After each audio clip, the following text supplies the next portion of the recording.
a entrar a un tema muy importante. Vamos a conversar con José Luis Tapia, economista de la casa. Muy buenos días, José Luis, gracias por acompañarnos el día de hoy.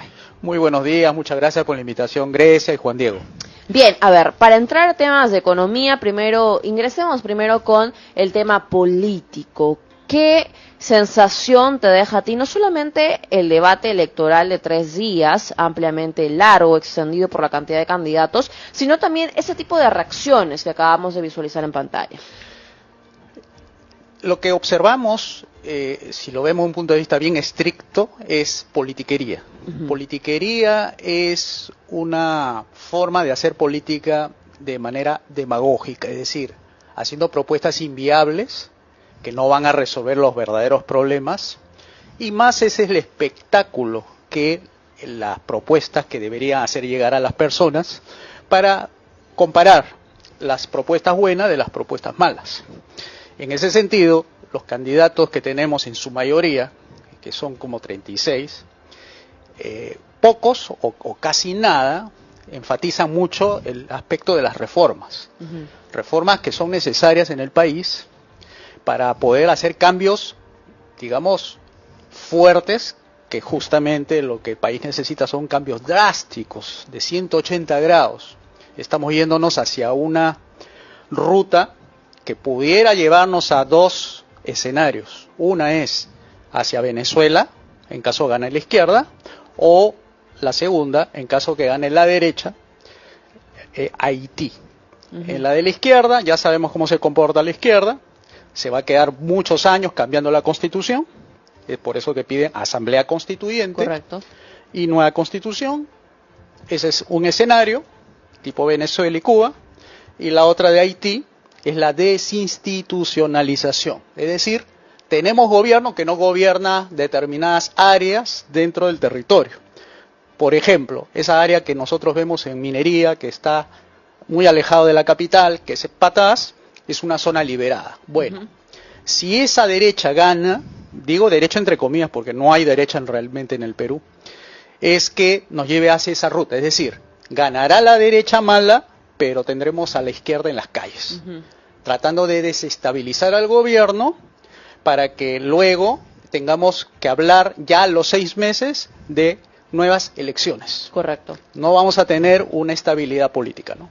Ahora, justamente en medio de todas estas propuestas demagógicas y populistas, porque hoy en día hay muchos congresistas que están yendo a la reelección y hay personajes que siempre priorizan quedar bien delante de las personas, los electores, sus seguidores, que realmente plantear propuestas válidas, ¿no? Ayer conversamos con un candidato y le hacíamos esta pregunta con respecto a esta ley del régimen CAS que permite u otorga gratificaciones y CTS a los trabajadores de este régimen. A ver, según el economista y el presidente del Banco Central de la Reserva del Perú, Julio Velarde, el impacto, y según otra información también, que esto supondría para el fisco es aproximadamente 3.5 millones, que estarían destinados al gasto público, a la deuda pública, y también que supondrían un incremento del déficit fiscal.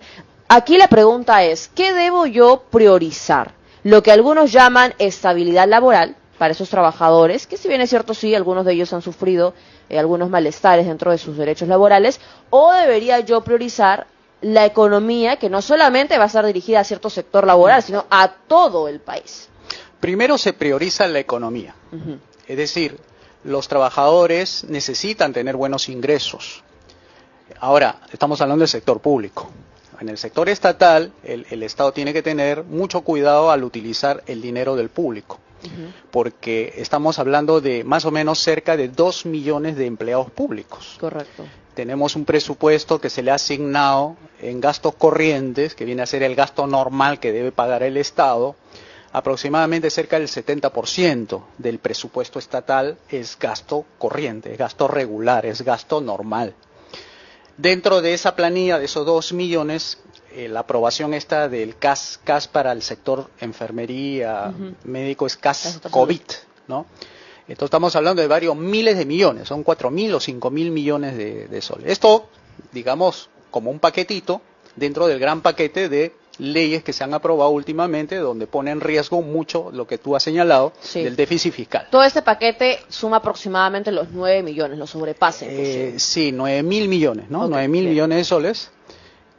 Tenemos un puntito del PBI, que vendría a ser un punto de la riqueza, equivale más o menos a 2 puntos en general del gasto que se piensa hacer para cumplir con esto de la ley que han promulgado hace 2 días.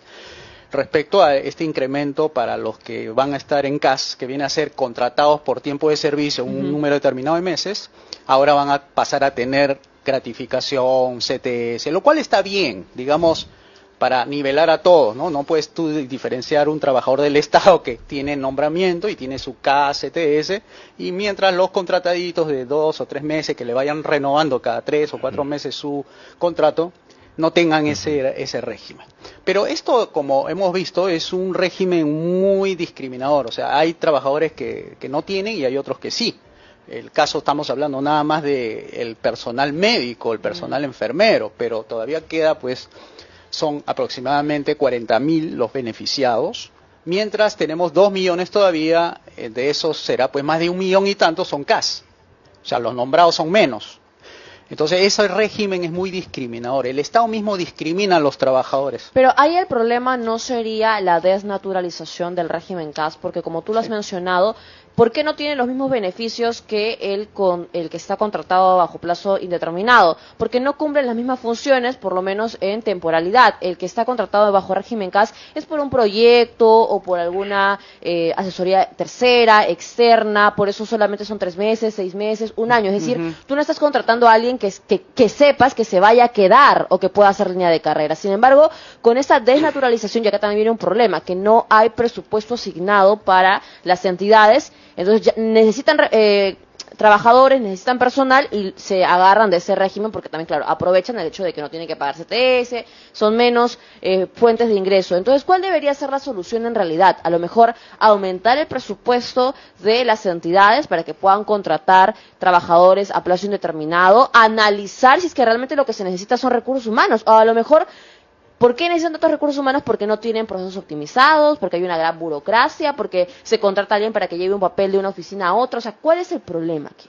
El problema es, creo que ya lo habíamos conversado una vez con Juan Diego hace bastantes meses, es que el Estado tiene un problema de funciones. O sea, los gobiernos nunca fueron creados para hacer muchas cosas a la vez. Realmente está haciendo el Perú, el Estado peruano, 19 funciones a la vez. Y ninguna las hace bien, entre ellas seguridad, que ya esto es un tema que se ha vuelto recurrente e importante. Entonces, ¿qué es lo que tenemos que hacer? Hacer reformas para que ese Estado ya no esté pues empleando a empleados públicos en esas 19 funciones, sino en solamente 3. Lo óptimo es 3. ¿Cuáles son? Justicia, seguridad y obras de infraestructura. Significa que hay que reasignar a estos trabajadores que se encuentran en otras áreas, por ejemplo, Ministerio de Trabajo, Ministerio de Energía y Minas, trabajadores de áreas que no son para que lo que el Estado fue creado. Entonces hay que desplazar a esos trabajadores y ponerlos en justamente donde se necesita. Seguridad, justicia, obras públicas, que son las actividades más descuidadas del Estado. Entonces el régimen que tenemos, CAS, todos son pretextos para justamente tener empleados, porque en la ley de presupuesto siempre hay una parte final que es la que complementa a la ley. Se mantendrá digamos la austeridad para el sector público, o sea, no quiere que el Estado se incremente en la planilla. Entonces, los que están permanentemente siendo renovados, el CAS, son aquellos que se benefician de esa excepción de la ley, porque no lo van a contratar, no lo van a nombrar, porque para nombrar se necesita hacer concurso público. Para eso le sacan la vuelta de la ley con esta temporalidad de los 3 meses, ¿no? Yo he sido funcionario en un momento del Estado y para renovar esa temporalidad y no ser de 3 meses, sino te quiero 2 años, pero la ley me prohíbe contratarte, nombrarte, entonces usan el CAS para eso. Correcto. ¿No? Bien, ahora, José Luis, dentro del debate algo que ha resonado es la propuesta que lanzó Rafael López Aliaga, que en cuanto a materia económica estatal fue el único quizás que profundizó la forma en la que iba a reducir de 19 ministerios a 6. Era lo que ya se venía escuchando, reducir la burocratización del aparato estatal, pero la pregunta es, realmente la reducción de los ministerios, él calcula que podrían llegarse a tener un ahorro de 80.000 millones de soles, con lo cual se podrían construir penales, colegios, etcétera. Pero en ese momento, en este momento en el que nos encontramos, ¿es viable esa propuesta de reducción estatal? ¿Termina siendo de derecha? ¿Cuál es tu análisis? Mira, para poder hacer esa reforma, primero hay que pensar bien que lo que se va a proponer es un cambio real. Yo no veo un cambio real en la fusión de ministerios, porque lo que estás diciendo es simplemente pasar de tener en una mesa 19 ministros. Lo que realmente debe cambiar son el número de funciones del Estado, que ese es otro tema. Yo puedo tener las mismas funciones del Estado, o sea, que el Estado siga como está interviniendo en todos los aspectos de nuestra vida, incluso hasta la familia te regula. Tenemos el tema de la educación, ¿no? Que le van a enseñar a los chicos. Pero otra cosa es las funciones. La función es decir, ¿qué es lo que va a hacer el Estado? ¿Y qué es lo que va a hacer la familia? ¿Qué es lo que va a hacer la economía privada? Ese es otro tema. Entonces, esos 19 ministerios, que lo pongas en 6, pero manteniendo las 19 funciones y concentrarlas en 6, es simplemente maquillar un aspecto que parecería, digamos, un cambio, pero las 19 funciones están intactas.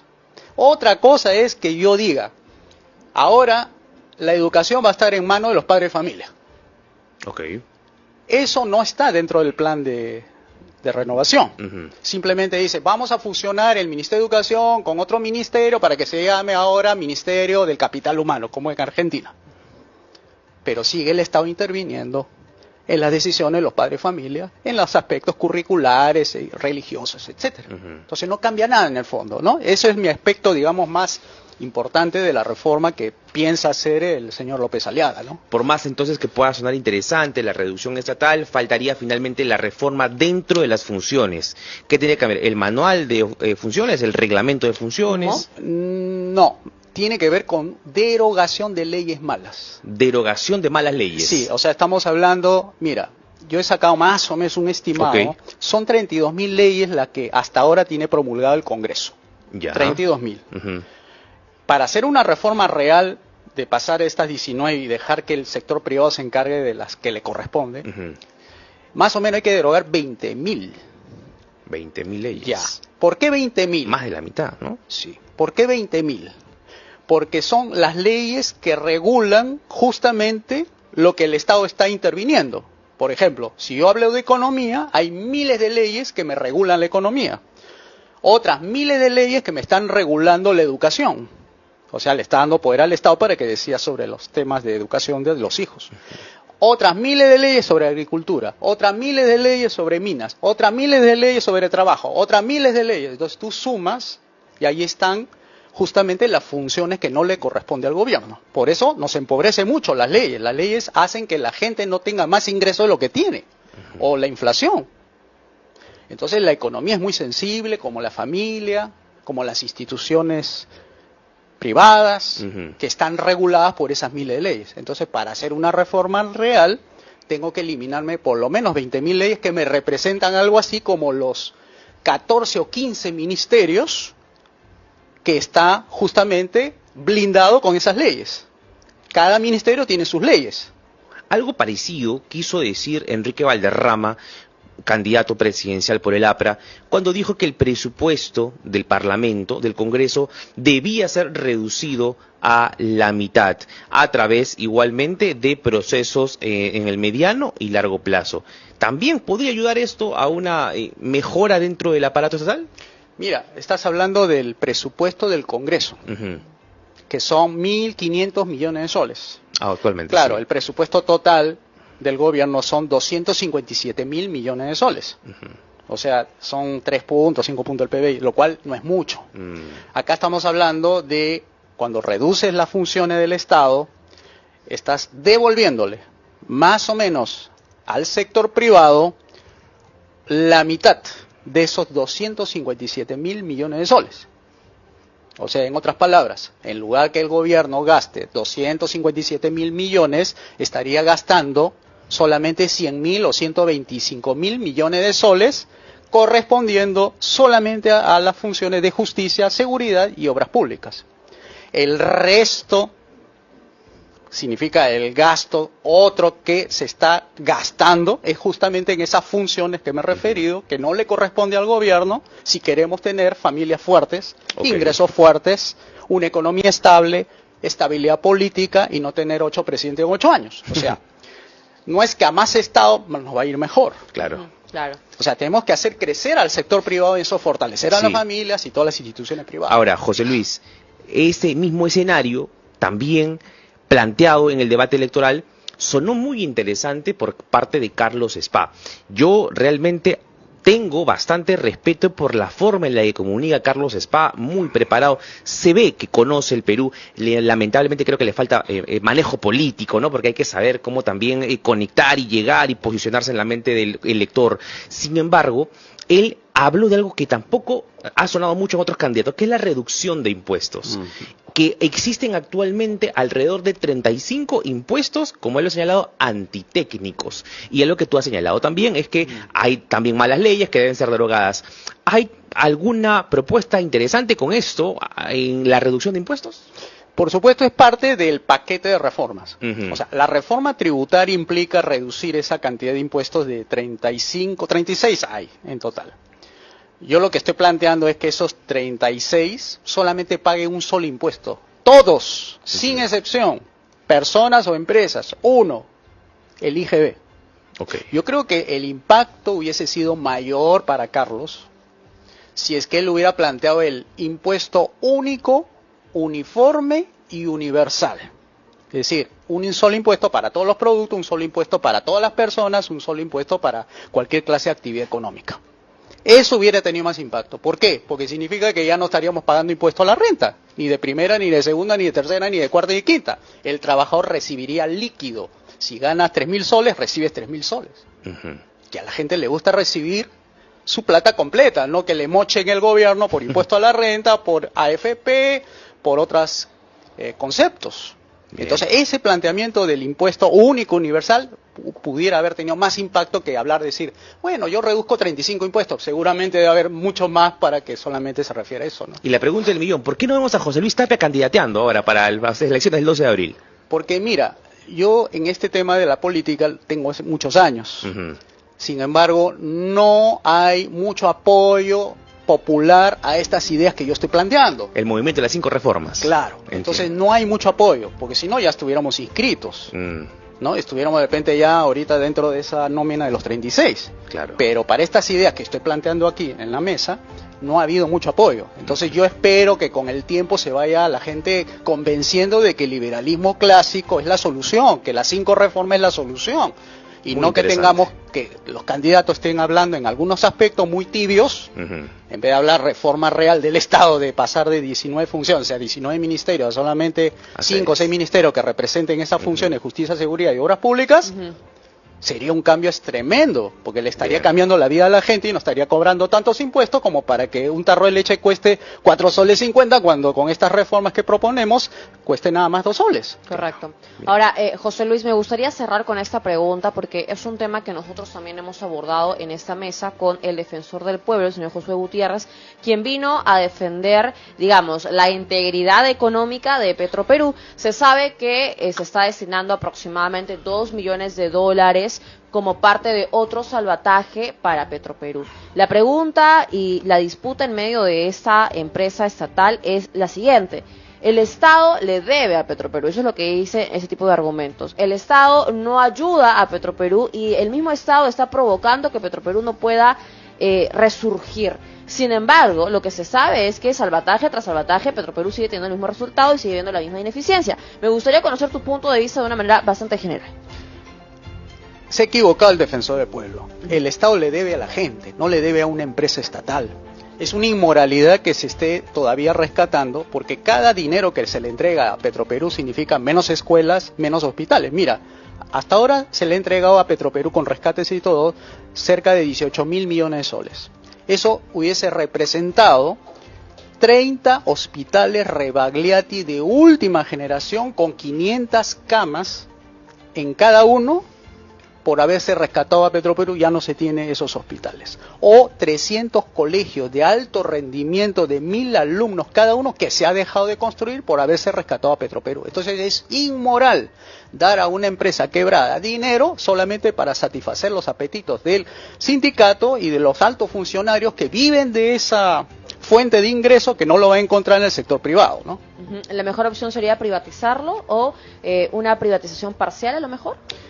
El Estado no está para tener empresas del Estado, y no solamente Petroperú, sino que hay 110 empresas que tiene el Estado administrando y muchas de ellas arrojan pérdida. Por eso repito, es inmoral que el Estado tenga esa responsabilidad de administrar fondos públicos en empresas con riesgo, ¿no? Bien, muchas gracias, José Luis. Seguramente en una oportunidad nos podremos sentar para conversar netamente sobre este tema. Tenemos que ir a una breve pausa, son las 9:30.